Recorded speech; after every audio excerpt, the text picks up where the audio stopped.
ഓനാച്ചോ ഓ കഴിക്കാൻ എടുത്തു വെച്ചിട്ടുണ്ട്. അവസാനം ചായ തണുത്തൊന്നും പറയരുത്. പെണ്ണമ്മ ഇതും തീർത്തോട്ടെ. തിന്നാനും കുടിക്കാനും വിളിക്കുമ്പോഴാ തട്ടാനും മുട്ടാനും നിൽക്കുന്നത്. അല്ലാത്തപ്പോ കമണി നടന്ന് ഉറക്കുവാ. പെണ്ണമ്മേ, ദേഹം വിയർത്താലല്ലേ ആഹാരം ദഹിക്കത്തുള്ളൂ. ഒരു വണ്ടി വരുന്നുണ്ടല്ലോ. ഇത് നല്ല പരിചയമുള്ള വണ്ടിയാണല്ലോ. ആ കൊച്ചിന്റെ വക്കീലിന്റെ വണ്ടിയാണെന്ന് തോന്നുന്നു. എന്നാ പെണ്ണമ്മേ, പെണ്ണമ്മ ഒരു ചായ ഇട്.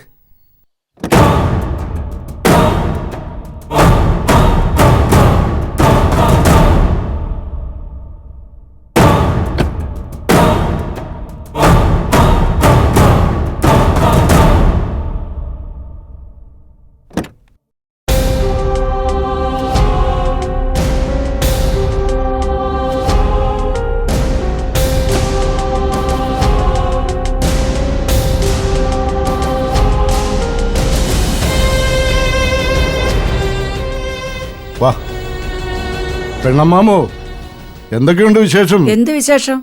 വിശേഷമൊക്കെ നിങ്ങൾക്കല്ലയോ? അമ്മാമ ഇപ്പൊ ഒന്ന് തടിച്ചു കൊഴുത്തല്ലോ. മുട്ടുവേദനയൊക്കെ എങ്ങനെയുണ്ട്? പെണ്ണമ്മ ചത്തോ ഇരിപ്പുണ്ടെന്ന് അറിയാൻ വന്നതായിരിക്കും. ഓനാച്ച തിന്നാൻ എടുത്തു വെച്ചത് ഈച്ച തിന്നും. കൊച്ചാബോ, ആ തല കുത്തി നിൽക്കുന്ന ശീർഷാസന പരിപാടി ഉണ്ടല്ലോ, സ്മോൾ അടിച്ചിട്ട് കാണിക്കുന്ന, ഞാനേ സാധനം കൊണ്ടുവന്നിട്ടുണ്ട്. നമുക്കൊന്ന് തുടങ്ങിയാലോ? അതെ, സാറ് ചൊറിയാൻ വന്നാണോ? എന്തിനാ കൊച്ചാപ്പ ചൊറിയുന്നേ? പന്തളം, ഈ വീട്ടിലെ മഴക്കാലത്ത് താമസിക്കാൻ ഭയങ്കര സുഖ. സിറ്റിയിലൊക്കെ ഭയങ്കര മഴയാ.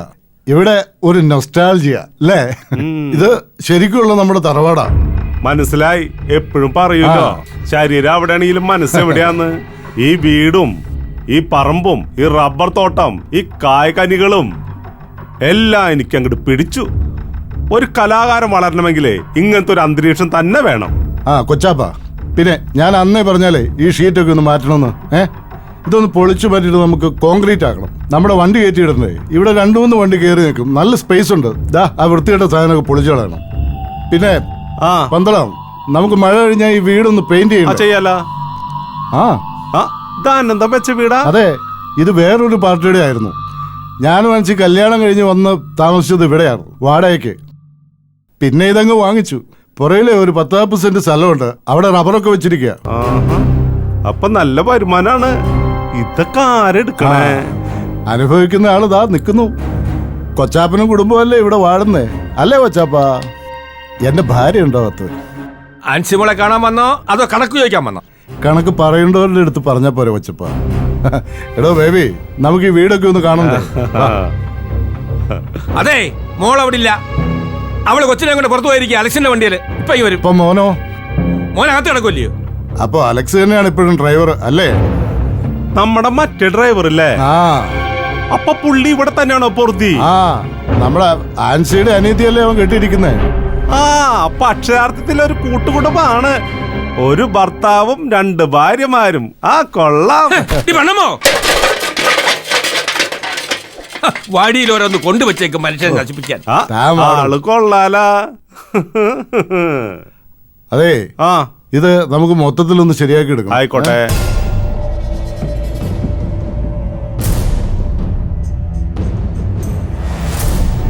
അതെ മക്കളെ, നിന്റെ അച്ഛൻ വന്നിട്ടുണ്ട് കേട്ടോ. അച്ഛനോ? എവിടെ? ഹലോ, ഇപ്പൊ വരും മോനെ. അച്ഛാ, ഇവിടെ മുറിയില്. ഇങ്ങ് വാ അച്ഛാ. മക്കളെ, അച്ഛാ ഇങ്ങ് വാ. നിനക്ക് സുഖമാണോടാ? നടക്കാറായടോ മോനെ? ആരെങ്കിലും ഹെൽപ്പ് ചെയ്താ ചെറുതായി നടക്കും. മോളെന്തി? സ്കൂളിൽ പോയില്ലേ? ഇല്ല, അഡ്മിഷൻ ആയതേ ഉള്ളൂ. തിങ്കളാഴ്ച പോണം. അമ്മ എവിടെ പോയിരിക്കുക? DTP സെന്ററിൽ എന്തോ ഫോട്ടോ സ്റ്റാറ്റ് എടുക്കാൻ. നീ എവിടാ? നീ അവളെ പെട്ടെന്ന് വാടാ. അവൻ വന്നിട്ടുണ്ട്. ആനന്ദന് പിന്നെ മറ്റൊരു ഗുണ്ടയുണ്ട് കൂടെ. എളുപ്പാ എളുപ്പാ.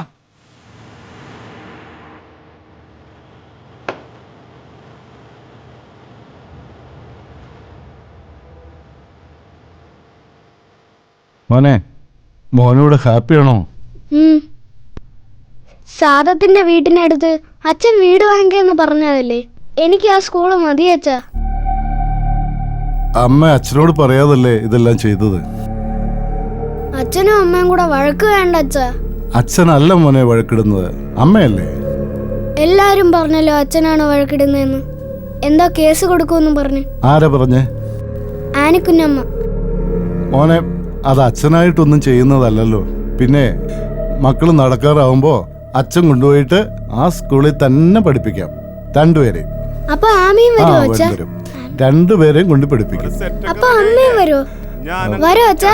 ഇവിടെ കാര്യങ്ങൾ കുറേ ഉണ്ട്. അമ്മയ്ക്ക് നിങ്ങൾ അവിടെ പഠിക്കുന്ന ഇഷ്ടമല്ലാത്തതുകൊണ്ടല്ലേ ഇതുപോലൊരു സ്ഥലത്ത് കൊണ്ട് നിർത്തിയിരിക്കുന്നത്. തന്നെ പൊക്കോ, ഞാൻ അങ്ങോട്ട് വന്നാ പോരെ. ഓക്കേ. ആ. ദാ ഈ അങ്കിളിനെ അറിയോ? ആ കണ്ടിട്ടുണ്ട്, ഫോട്ടോയിൽ അച്ഛന്റെ കൂടെ നിൽക്കുന്നത്. ആഹാ, അപ്പൊ ഓർമ്മയുണ്ട് ചക്കരക്ക്.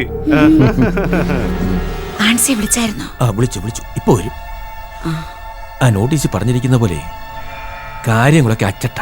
പെണ്ണമേ, അവന് പച്ച വെള്ളം കൊടുത്തേക്കരുത് കേട്ടോ. അവനെ ഞാൻ പാഷാണം കലക്കി കൊടുക്കുന്നുണ്ട്. ആ ആദിത്യ സാറേ, ആഹാ ഞങ്ങള് കുറച്ചേരത്തെ ഇവിടെ എത്തി. ആ അത് ഞാൻ നോക്കിക്കോളാം സാറേ. പുള്ളിന് നമ്മുടെ കയ്യിൽ നിന്ന് മാറാൻ പോണൊന്നുമില്ല സാറേ.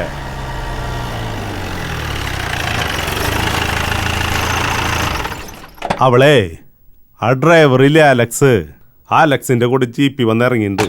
ഐ സാറ് ധൈര്യമായിട്ടിരിക്കെ, അതൊക്കെ ഞാൻ നോക്കിക്കോളാം. ഇവിടെ ഞാനത് പൊളിച്ചെടുക്കില്ല സാറേ. 100 ലക്ഷം സുന്ദരികളെ ഇങ്ങോട്ട് ഇറക്കിക്കോ. ആ എല്ലാ അടിപൊളി സുന്ദരികളായിരിക്കണോട്ടാ. ക്യാമറമാൻ നമ്മുടെ ആനന്ദനല്ലേ, മോശാവൂല. ആനന്ദൻ അവരുടെ കാര്യങ്ങളൊക്കെ നോക്കിക്കോളും. കൊറേ കാട്ടുമാക്കാന്മാരെ കൂടി ഇറക്കിക്കോ. പിന്നെ ആ ആ ആ കുറച്ച് ഡ്രൈവർമാരും കൂടി ആയിക്കോട്ടെ. ഈ ലോക്കലിൽ നിന്നൊന്നും എടുക്കണ്ടാട്ടാ. ആ ഒക്കെ ഒരു ഹൈ ക്വാളിറ്റി തന്നെ എടുത്തോട്ടെ. എന്നെ വാടി, ഇങ്ങോട്ട് വാ. ഇങ്ങോട്ട് വന്നേ, ഒരു കാര്യം പറയട്ടെ. ഇങ്ങോട്ട് വന്നേ, ഇങ്ങോട്ട് വാ. എന്താ മച്ചി? അവനെ പിള്ളേരെ കൊണ്ട് പോകാനുള്ള പരിപാടിയാ. കൊണ്ടുപോരാ എങ്ങോട്ട്?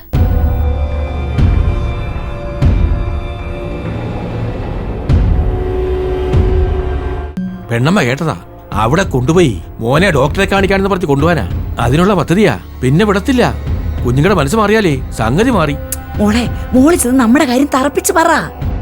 മോളെ, ഞാനങ്ങ് ഇടപെടട്ടെ. അവനെ മറ്റവനും കൂടെ ചവിട്ടി അങ്ങ് പുറത്താക്കിയേക്കാം. മോളൊന്ന് മൂളിയാ മതി. ചെല്ലു മോളെ,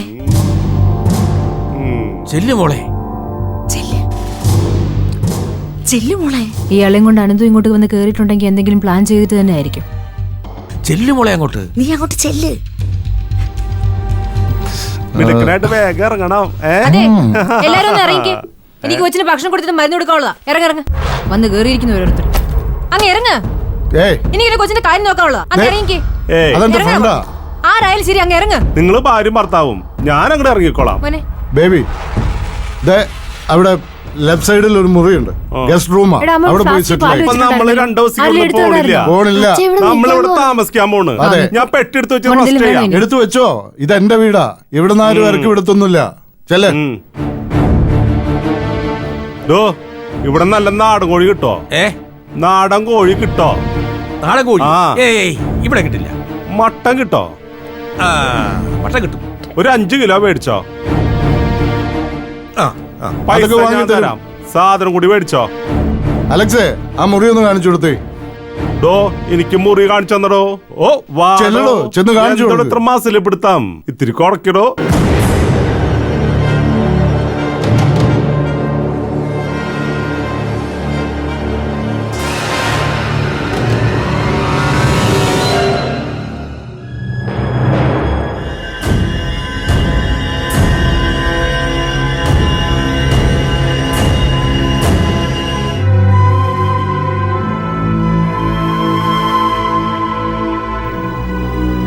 ഒന്ന് വന്നേ.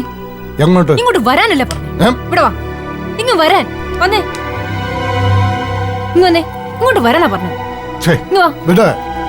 എന്തായി കാണിക്കുന്നത്? എന്തെങ്കിലും പറയാനുണ്ടെങ്കിൽ ഇവിടെ ഒന്ന് പറഞ്ഞാൽ മതി.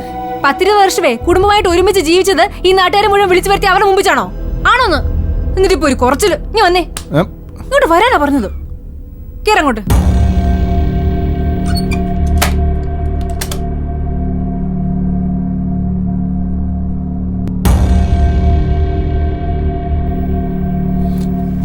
അടിമേ അടിമ നാണല്ലാത്തവൻ. ഇവൻ എങ്ങനെ ഒരു സിനിമയൊക്കെ പിടിച്ച് രക്ഷപ്പെടണേ? രക്ഷപ്പെടില്ല അവൻ. എന്തൊക്കെയാ ഇതിനകത്ത് എഴുതി വെച്ചിരിക്കുന്നത്? എന്തൊക്കെയാ എഴുതി വെച്ചിരിക്കുന്നത് ഇതിനകത്ത്?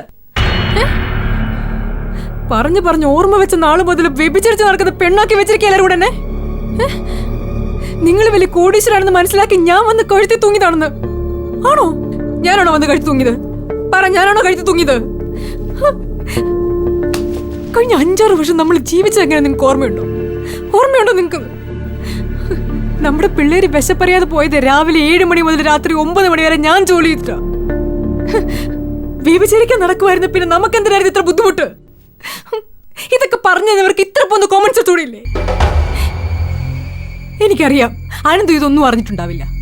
ആ ചേട്ടനും ചേട്ടത്തിയമ്മയും കുറെ പുതിയ കൂട്ടുകാരെല്ലാരും കൂടെ ഒരു വക്കീലിനെ കൊണ്ടുവന്നു. അയാൾ എന്തോ എഴുതി തന്നു. എവിടേക്കോ നിങ്ങൾ ഒപ്പിട്ട് കൊടുത്തു.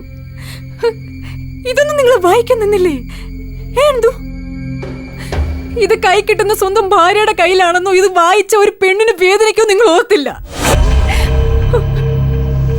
എന്ത് വന്നാലും ഒരു സിനിമ, ആ സിനിമ നടക്കണം. അതിനു വേണ്ടിട്ട് നിങ്ങൾ എല്ലാരും പറഞ്ഞേക്കും വാലായിട്ട് കേട്ടോണ്ടിരുന്നു. അതല്ല സത്യം, അതല്ല സത്യം. എന്താ നീ ഇങ്ങനെ നിന്ന് വികാരം കൊള്ളുന്നു? നീ ആരെ എങ്ങനെ പ്രകടിപ്പിച്ചു കാണിക്കുന്നത്? ഞാനെല്ലാം വായിച്ചു. നിനക്ക് അയക്കുന്നതിന് മുമ്പ് 100 വട്ടം ആലോചിച്ചു. എന്റെ കുഞ്ഞുങ്ങളുടെ മുഖം ഓർത്തപ്പോ അവരെ വേദനിപ്പിക്കണ്ടെന്ന് വെച്ച് വേണ്ടെന്ന് വെച്ചതാ. പക്ഷേ ഇനി ഒരുമിച്ച് ഒരു കാലം ഉണ്ടാവില്ല എന്ന് ഉറപ്പിച്ചിട്ട് ബോധ്യപ്പെട്ടിട്ടാ സൈൻ ചെയ്തത്. എന്ത് ബോധ്യപ്പെടുന്ന? എന്ത് ബോധ്യപ്പെടുന്ന? എന്റെ മുഖത്ത് നോക്കി പറ. 20 വർഷം നമ്മൾ ഒരുമിച്ച് ജീവിച്ചതാ. ഇതിനിടയ്ക്ക് നിങ്ങൾക്ക് എപ്പോഴാ ബോധ്യപ്പെട്ടത്? ആ വീഡിയോ വന്നപ്പോഴും ആണ്. ആ വീഡിയോ തന്നെ ദൈവം എന്റെ കൂടെ ഉണ്ടെന്നുള്ളത് എന്നെ ഓർമ്മപ്പെടുത്തിയതാ. ഞാനൊരു കലാകാരനാണ്. കലാകാരനൊരു സത്യമുണ്ട്. ആ സത്യമാ ദൈവം എന്നെ കാണിച്ചു തന്നത്. എന്റെ മക്കളെങ്കിലും നാണം കെട്ടി ജീവിക്കാതിരിക്കാൻ ദൈവം എനിക്ക് കാണിച്ചു തന്നാ. അറിയോ നിനക്ക്? ഇനിയുണ്ട് വീഡിയോസ് ഒരുപാട്. അവ ഓരോന്നോരോന്നായിട്ട് പുറത്തു വരും. അതിനു മുമ്പേ എനിക്ക് എന്റെ കുഞ്ഞുങ്ങളെ രക്ഷിക്കണം. എനിക്ക് രക്ഷിക്കണം അവരെ.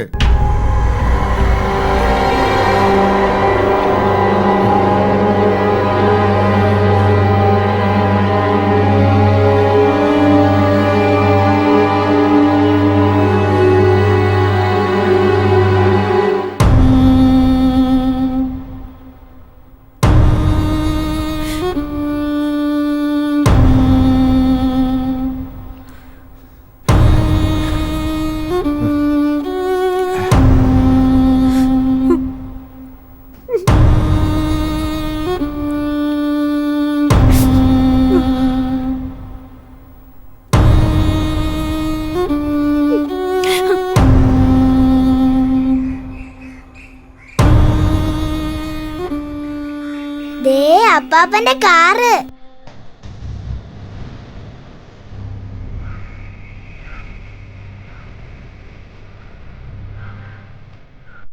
എടി കുഴപ്പാ. എന്തുവാ? അവൻ്റെ കൂടെ ഒരുത്തനോട് വന്നിട്ടുണ്ട്. നമ്മുടെ മുറി കയറി കിടക്കുക. കൊച്ചുങ്ങളെ കൊണ്ട് പോകാൻ നിൽക്കുക. കൊണ്ടുപോണി കൊണ്ടുപോട്ടെ. നിങ്ങൾ ഇതിലൊന്നും ഇടപെടണ്ട, കേട്ടല്ലോ? ഓ അലസേ, നീ അജീപ്പെടുത്തേ. കൊച്ചപ്പ എങ്ങോട്ടാ? നമുക്ക് പോലീസ് സ്റ്റേഷൻ വരെ പോണം. പോലീസ് സ്റ്റേഷനിൽ? ഇതേ വിടാനൊക്കത്തില്ല. കൊമ്മരകത്ത് കയറി കിടക്കുന്ന കണ്ടില്ലയോ? ചുമ്മാ ഇരി കൊച്ചപ്പ. അല്ലല്ല, ഇതിനൊരു തീരുമാനം ഉണ്ടാക്കിയേ പറ്റുള്ളൂ.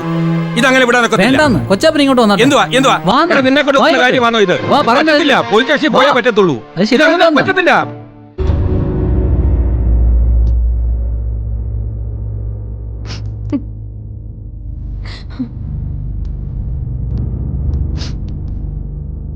ഇനിയൊന്നും പറയാനില്ലേ നിനക്ക്? ചോദിച്ചു കേട്ടില്ലേ? ഒന്നും പറയാനില്ലേ എന്നാ?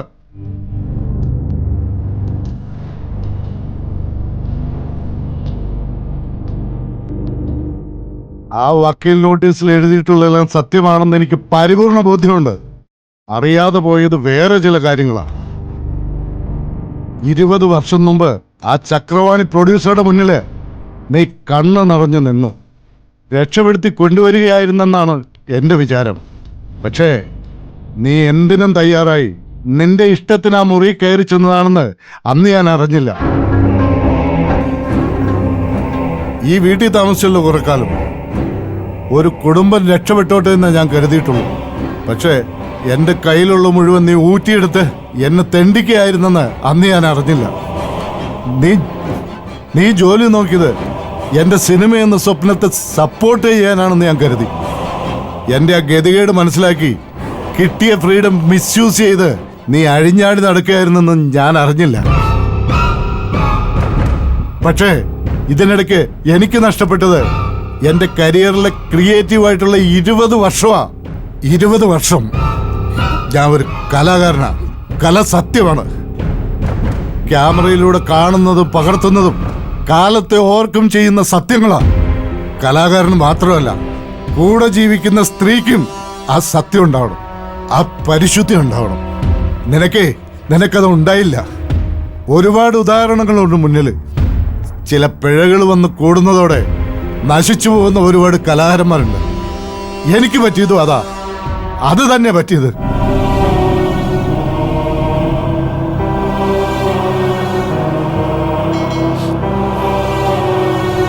പെണ്ണ് പിഴച്ചാലേ കടലിൽ പോകുന്ന മുക്കുവൻ ചുഴിപ്പെട്ടു പോകുന്ന ഒരു മിത്തുണ്ട്. അതുപോലെ ചുഴിപ്പെട്ടു പോയവനാ ഞാനിന്ന്. ഇനി എനിക്ക് രക്ഷപ്പെടണം. ഒരു കലാകാരനായിട്ട് എനിക്ക് ജീവിക്കണം. ആ ജോയിന്റ് പെറ്റീഷൻ ഒന്ന് ഒപ്പിട്ട് തന്നാ എത്രയും പെട്ടെന്ന് ഈ ചുഴിയെന്ന് എനിക്ക് രക്ഷപ്പെടാം. പ്ലീസ്.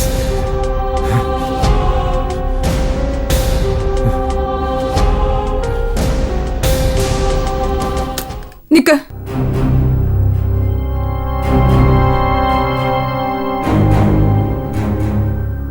വെറുതെ ഒന്ന് വിശ്വസിക്കാൻ നോക്കിയതാ.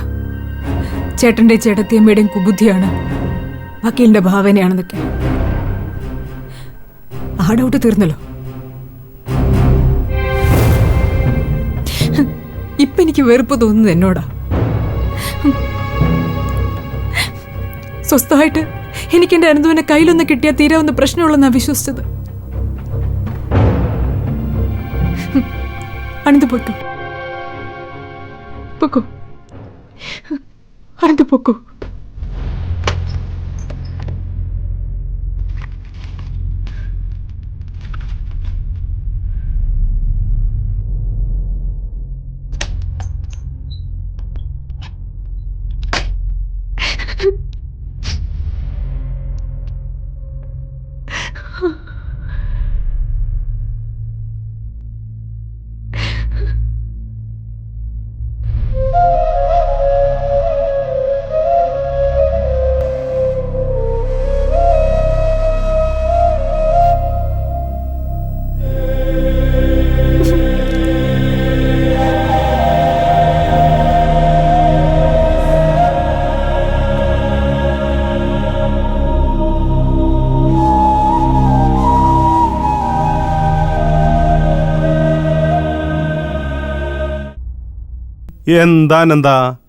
എന്തായി?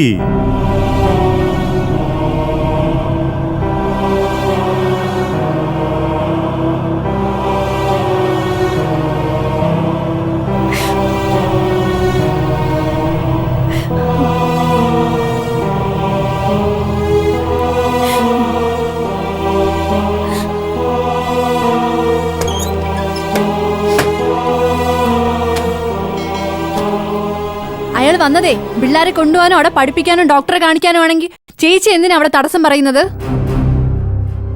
എന്തായാലും ഇത്രയൊക്കെ ആയി. ചേച്ചി ഒന്ന് താഴ്ന്നു കൊടുത്താലേ ഈ പ്രശ്നങ്ങൾക്കൊക്കെ പരിഹാരമാവും. എന്നുവെച്ചാ നീ എന്താ പറയുന്നേ? അങ്ങോട്ട് ചെന്ന് കാലിൽ വീഴുക, അതോടെ തീരും പ്രശ്നങ്ങള്. എന്താ പറഞ്ഞേ? ഞാൻ കാലിൽ വീഴാനോ? അപ്പോ എന്നെ കുറിച്ച് നീയും വിചാരിച്ചിരിക്കുന്ന അങ്ങനെ തന്നെ അല്ലേ ഞാൻ ഒരു തെറ്റുകാരിയാണെന്ന്? ആണോടി? ആണോ ആനി? ആണെങ്കിൽ തന്നെ ഇനി അങ്ങനെയാണെന്ന് കരുതി അങ്ങ് ക്ഷമിക്കുക, അത്രേ ഉള്ളൂ. 2 കുഞ്ഞുങ്ങൾക്ക് വേണ്ടി അങ്ങ് ഏറ്റു പറഞ്ഞ എന്താ കുഴപ്പം? എല്ലാ കണക്കും പറഞ്ഞങ്ങ് തിരിച്ചു കൊടുക്കുന്നതിനാളും നല്ലതേ കാല് പിടിക്കുന്നത് തന്നെയാ. മോളെ ഞാനൊരു തെറ്റും ചെയ്തിട്ടില്ല. നീ എന്നെ ഒന്ന് മനസ്സിലാക്കാനേ. അങ്ങനെയാണെങ്കിൽ ആദ്യം മനസ്സിലാക്കേണ്ടതേ സ്വന്തം ഭർത്താവല്ലേ, ഞാനാണോ? ആണോ? എന്റെ ചേച്ചി ഒതുങ്ങുകയാണെങ്കിൽ അങ്ങ് ഒതുങ്ങി ജീവിക്കുന്നതാ നല്ലത്. കുഞ്ഞുങ്ങളെ ഓർത്തെങ്കിലും. അയക്ക് ചേച്ചി വേണ്ടെങ്കിലേ ചേച്ചിക്ക് വേണ്ടാന്ന് പറഞ്ഞങ്ങ് എഴുതി കൊടുക്ക്. പിള്ളേർക്ക് അച്ഛന്റെ കൂടെ നിൽക്കുന്നതാ സന്തോഷമെങ്കിലേ ചേച്ചി എന്തിനാ തടസ്സം നിൽക്കുന്നത്? നഷ്ടപരിഹാരം എന്തായാലും കോടതി തരുമല്ലോ. അതിനല്ലേ ചേച്ചി മിടുക്കം വക്കീലിനെ വെച്ചത്. ആനി നീ ഒരു അമ്മയില്ലടി. നീ നിന്റെ കൊച്ചിനെ ആർക്കെല്ലാം വിട്ടുകൊടുക്കോ? പറ. കൊടുക്കോ നീ? എടി ഞാനൊരു പെട്ടതള്ളയാ, നീ അതൊന്ന് മനസ്സിലാക്ക്. അവരെ പെട്ടത് ഞാനാണെങ്കിൽ ഞാൻ തന്നെ അവരെ വളർത്തും. അവരെന്റെ കൂടെ നിൽക്കോടി, എന്റെ കൊച്ചുങ്ങൾ എന്റെ കൂടെ തന്നെ നിൽക്കും. എന്റെ കുഞ്ഞുങ്ങളുടെ മുമ്പിലെങ്കിലും ഞാൻ തെറ്റുകാരില്ലെന്ന് എനിക്ക് തെളിയിച്ചേ പറ്റൂ. അത് ഏതറ്റം വരെ പോവും, ഞാൻ പോവും.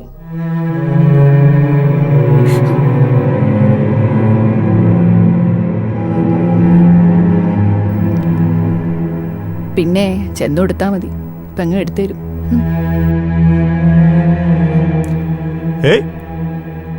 കണ്ണീരാ കരയാ? അവള് വല്ല തേറിയും പറഞ്ഞ? ഇങ്ങനെ സങ്കടപ്പെടാൻ അവൾ എന്താ പറഞ്ഞേ? എനിക്ക് എന്റെ കുഞ്ഞുങ്ങളെ വേണം, ഇപ്പൊ കൊണ്ടുപോകണം. ഏയ്, ഇപ്പൊ കൊണ്ടുപോവാനാ? അതെങ്ങനെയാ? ഒന്നാമത് ആ ചെറുക്കന്റെ കാല് വയ്യ. വെറുതെ ആലോചിക്കാണ്ടൊന്നും പറയല്ല. എന്താ ആലോചിച്ചിട്ട് എന്നെ പറയുന്നേ? എന്റെ കുഞ്ഞുങ്ങളെ അവള് നശിപ്പിക്കും. എന്റെ കുഞ്ഞുങ്ങളുടെ അമ്മ ഇങ്ങനെ ഒരു സ്ത്രീ ആയിരുന്നു എന്ന് അവരറിയാൻ പാടില്ല. എങ്ങനെയാ ഞാൻ അവരെ പറഞ്ഞു മനസ്സിലാക്ക? സാറേ, അവർക്ക് കുറച്ചുകൂടെ തിരിച്ചറിവ് ആകട്ടെ, അപ്പം നമുക്ക് പറഞ്ഞു മനസ്സിലാക്കിയാ പോരെ. ഇപ്പൊ തന്തയും തള്ളയും വഴക്കിട്ട് പിരിഞ്ഞു വന്ന് നിക്കണതെന്ന് അവർക്ക് മനസ്സിലായിക്കോളും. അങ്ങനല്ല, അവരുടെ അച്ഛൻ തെറ്റുകാരനാണെന്ന് പറഞ്ഞു പഠിപ്പിക്കും അവള്. എന്റെ മക്കൾ എന്നെ ശത്രുവായിട്ട് കാണില്ലേ? അവരങ്ങനെ വളരാൻ ഞാൻ സമ്മതിക്കില്ല. ബേബി, നമുക്കൊരു ആംബുലൻസ് വിളിച്ച് അവരെ കൊണ്ടുപോകാം. വിളിക്ക് ബേബി. ഏയ്, എന്തൊരു വിവരക്കേടാ എന്താ സാറ് നിങ്ങൾ ഈ പറയണേ? അവള് വെറുതെ ഇരിക്കോ? നമ്മള് നിർബന്ധിച്ച് ബഹളുണ്ടാക്കി കുഞ്ഞുങ്ങളെ കൊണ്ട് പോയാ കുഞ്ഞുങ്ങളും ബഹളം ഉണ്ടാക്കും, അവള് അവിടെ കിടന്ന് ബഹളം ഉണ്ടാക്കും. അങ്ങനെ വന്നാലേ അത് തന്റെ ഡൈവോഴ്സ് കേസിനെ ബാധിക്കില്ലേ? അതുകൊണ്ട് ആ വിവേകം ഒന്ന് കാണിക്കണ്ടാട്ടാ. ആനന്ദ, നമ്മളിപ്പോ വന്നത് എന്തിനാ? 1-2 ദിവസം ഇവിടെ നിന്ന് കുഞ്ഞുങ്ങൾക്ക് അച്ഛനോടൊരു മാനസിക അടുപ്പൊക്കെ ഉണ്ടാക്കി അങ്ങോട്ട് പോവാൻ ഇറങ്ങൂലേ? അപ്പൊ കുഞ്ഞുങ്ങൾ ഓടി വന്നിട്ട് പറയും, അയ്യോ അച്ഛാ പൂവല്ലേ, അയ്യോ അച്ഛാ പൂവല്ലേന്ന്. അങ്ങനെ കുഞ്ഞുങ്ങളെ കൊണ്ട് നമ്മൾ കോടതിയിലും കൂടി പറയിപ്പിക്കണം. അങ്ങനെ ഒരു പദ്ധതിയൊക്കെ ആയിട്ടല്ലേ നമ്മൾ ഈ പെട്ടിങ് ഇടയ്ക്കൊക്കെ എടുത്ത് ഇങ്ങോട്ട് പോകുന്നത്. അത് മാത്രല്ലല്ല, ഈ വീടിന്റെ പറമ്പിന്റെ അധികാരം അത് അനന്തനെ ഉറപ്പിക്കണ്ടേ? അനന്തം കൊണ്ടുവന്ന പ്രമാണം കയ്യിലിരിക്കല്ലേ? അത് രാത്രി ഭക്ഷണത്തിന് മുൻപ് ഡൈനിങ് ടേബിളിലേക്ക് അങ്ങോട്ട് വെക്കണം. ബാക്കി കാര്യം എന്തെന്ന് അപ്പ ഞാൻ പറയാം. ഒന്നും വേണ്ട, ആ സാധനങ്ങൾ എടുത്ത് വണ്ടിയിലേക്ക് വെക്ക്. പെട്ടെന്നായിക്കോട്ടെ ബേബി. ഇയാൾ എന്തുട്ടി കാണിക്കണേ?